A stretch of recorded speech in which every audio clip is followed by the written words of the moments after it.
So he's calling me, alright? I answer the phone. He's talking about something, whatever the waterbed tax. I have to sit there, right? I would imagine I would sit there and kind of just absorb the situation for at least 10 seconds. So, and I understand we got a Southern Hillbilly talking about the tax. I gets in my brain, it's floating around. I don't know, how would I respond? Well, assuming I'm polite enough on that day not to just hang up, because I don't really like to talk to hillbillies, but I guess I'm not going to hang up in this situation. I would probably ask him what his exact weight is, so I could gauge on the size of the waterbed he needed. And once I figured that out, which I'm assuming I could tell by the tone of his voice, he's at least 400 plus pounds, so we're going for the premium waterbeds. I would probably recommend him to get on the bed slowly, right? Because if he just belly flops it on, it's probably going to pop. And we don't want that mess. And, you know, he's very grateful at this point. He's like, well, I did not believe you were telling me this information, good sir. And, you know, he's polite. He's grateful that I'm helping him out. And as the conversation continues on, it turns out he doesn't even care about the waterbed at all.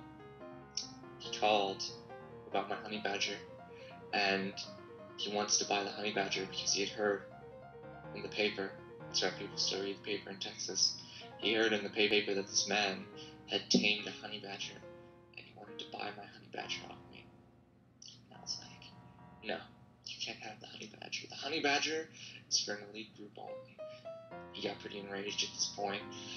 He started screaming belligerently and demanding that he had a honey badger, and I said, no, that ain't happening.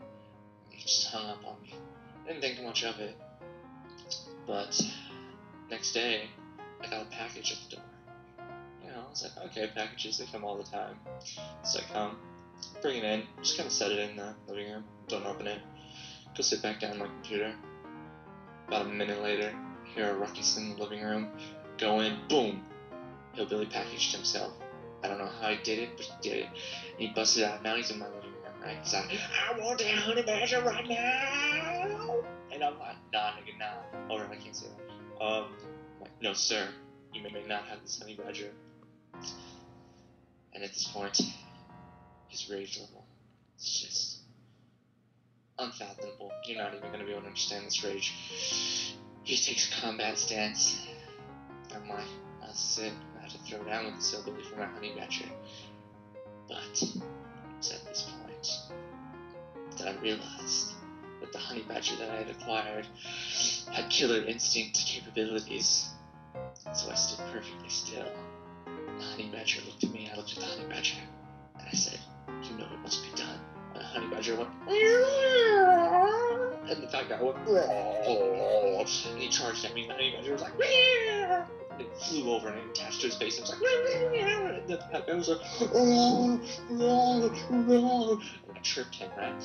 So I gave the honey badger this, and he tripped him, and he fell to the floor, and the honey badger was like, and he said, oh my god!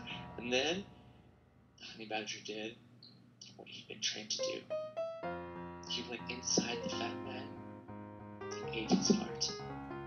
He exited the fat man, covered in blood. And I was like, damn, how'd you honey badger? I can't believe you did that.